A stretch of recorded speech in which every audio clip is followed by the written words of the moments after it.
Melissa Stetten is a writer for exojane.com, Vice, Esquire, and The Style column.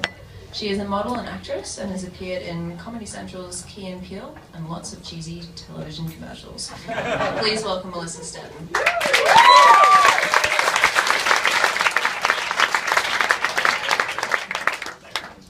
Hello. Hello. Dear Tom York, Johnny Greenwood, and those other three guys in Radiohead, I wish I had written OK Computer. Has anyone not heard OK Computer? Then you can leave if you haven't. It's only one of, if not the most important alternative rock album of all time. In 1997, when Radiohead took their album to Capitol Records, the head of music, or whatever it's called, was like, eh. And then after it was released, it did really well, and they were all like, aha! And then Tom York was probably like, I told you because nobody ever fucking listens to me. And the rest of the band was like, well, we actually listen to you all the time because you write all the songs and you're the singer. Duh. I first heard of Radiohead from MTV, more specifically Beavis and Butthead. They were watching the video for Creep, which just starts out as Tom York singing and looking really sad. And Butthead looks over at Beavis, and he gives him the butthead face, which is just like this look of disgust. And he says, which for some reason I just remember this being one of the funniest things I had ever heard, and I was 13 at the time. And he says, this video better start rocking or I'll really give him something to cry about. And then the video starts rocking, and Beavis and Butthead get super into it, and then it goes back to the slow, miserable part, and Beavis says, what? And Butthead goes, huh. I could just talk about Beavis and Butthead for the next hour, but there's a point to this. And then Butthead says something very profound. He says, Beavis, if they didn't have like a part of the song that sucked, then it's like, then the other part wouldn't be as cool. So that was my introduction to Radiohead. So then I did like any honest, responsible teenager did in the late 90s, and I downloaded the album from Napster. It was music that I'd never heard. I was listening to tons of Snoop and Dre and Master P. So this was different. It was intriguing, it had meaning and soul and emotion and a bunch of other shit. There was this trance remix of Street Spirit by this guy named Paul Oakenfold.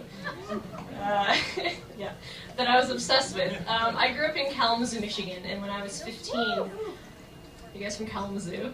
Really? My best friend Lizzie and I started going to raves in Chicago and Detroit every weekend, because that's a really safe thing for two skinny teenage girls to do. I have no idea how I'm still alive. But there was this one party in Chicago where I went with Lizzie, and Paul Oakenfold was a DJ. And we got there super late because we don't have iPhones. It's like the late 90s, and the only way to get directions were to call this phone number a few hours prior to the party that would give you directions like, drive 100 miles west on I-94, get off at the 30th exit, turn right, turn left. You'll see a warehouse with one yellow balloon outside.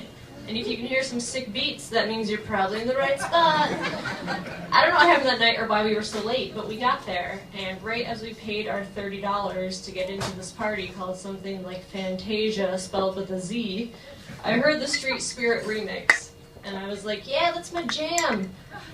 Coincidentally, that's the first night I ever tried ecstasy, so I had a pretty good time. So I flew to Denmark with my boyfriend in 2008 to see Radiohead for the first time at a music festival in Copenhagen called Roskilde.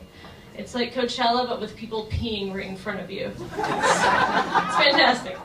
I'm really controlling when it comes to traveling or making plans to do things because I don't trust anyone else and I'm just weird. So I scheduled everything for this trip, our hotel, what time we would get to the train, to the festival, and everything.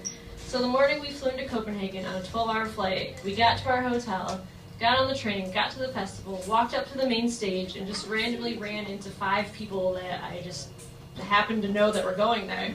And the chances of bumping into your friends at a giant music festival are pretty much non-existent, so it was pretty awesome.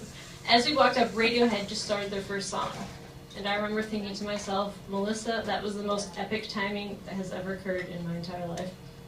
So yeah, the show was incredible. I think I ate some mushrooms or something, I don't remember. And then for the encore, Radiohead played Street Spirit, which they rarely play live. So, in the words of every girl on Facebook, I felt blessed. I actually touched Tom York's hair once.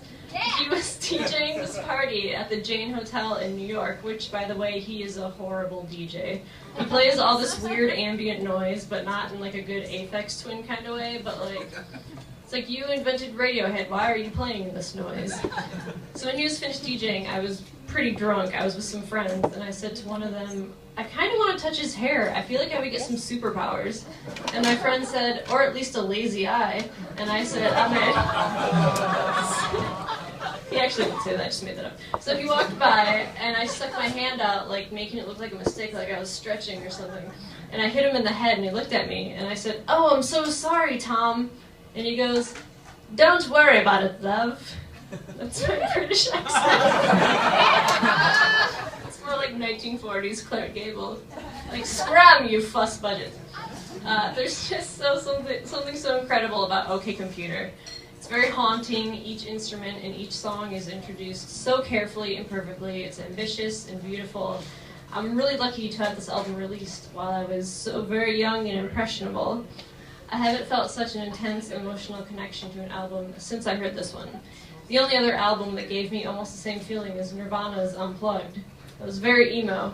I had a lip piercing. I was such an alternatine.